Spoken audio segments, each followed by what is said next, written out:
Bienvenue chez Scopti, à Gémenos, une entreprise pas comme les autres. Depuis 2014, et une lutte acharnée de 1336 jours contre leur ancien patron Unilever, ces salariés se gèrent eux-mêmes, ont tous le même salaire et prônent une démarche économique, sociale et solidaire. À l'occasion des 10 ans de leur émancipation, Olivier Le Berquier, le directeur anciennement meneur de la Fronde, nous ouvre les portes de son usine, dresse le bilan et les ambitions pour cette nouvelle. Alors, où est-ce qu'on est là? Alors là, on est dans l'atelier de production et on va aller voir notre ligne sachet mousseline, celle où on conditionne nos sachets mousseline pour la marque 1336. Donc là, par exemple, aujourd'hui, on fait notre thé noir 1336 Grand Yunnan. Voilà. Alors avec la petite histoire derrière, le bandeau des coopérateurs, et on rappelle pourquoi 1336. Pour ceux qui ne le savent pas encore, bah ici en Provence, je pense que c'est plus la peine de l'expliquer. Le concept, il est pareil sur toutes les machines. On a donc une passerelle en haut qui alimente les machines individuellement de la matière première. Ensuite, bah, la matière première descend par les goulottes. Et ici, en même temps qu'on fait le dosage, la matrice forme le sachet. Le sachet, derrière, on y rajoute le film et l'étiquette.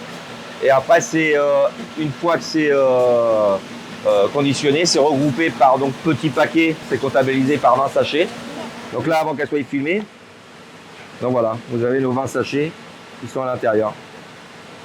Ici, on filme les boîtes. Souvent, les consommateurs, ils pensent qu'une boîte qui est sans film autour est plus écologique qu'une boîte avec un film, alors que c'est le contraire. On a un film qui va protéger les 20 sachets, plutôt que d'avoir 20 sachets qui sont protégés par un film.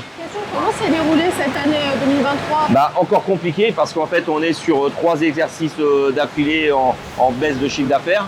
Parce que bah, on a atteint notre meilleur chiffre d'affaires en 2020 avec le premier exercice positif, mais malheureusement depuis 2020, bah, la crise sanitaire, la guerre, la spéculation autour de la guerre, et l'inflation, etc. On fait qu'on est sur 3 exercices d'affilée en recul. On terminera, donc on avait fait 4,2 millions en 2020, on va faire 3,3 millions cette année. 2024, on atterrira sûr avec un chiffre d'affaires autour de 4,4 millions, 4,5 millions. Donc tout le monde met la main à la pâte, la preuve. Aujourd'hui, vous voyez, sur la ligne, bah, c'est notre directeur général qui fait tourner l'infusion camomille.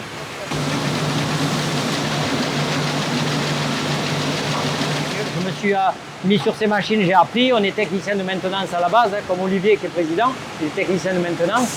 Donc si on peut faire tourner, on fait tourner. Donc on est ici dans la partie laboratoire, c'est ici que tout se passe, que la magie opère?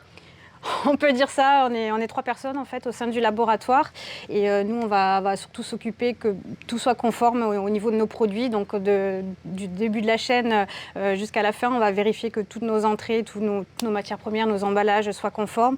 Vous avez des produits chauds, des thés qui se boivent chauds, mais aussi vous avez des thés glacés. L'infusion fruits des bois et le thé vert citron fine écorce.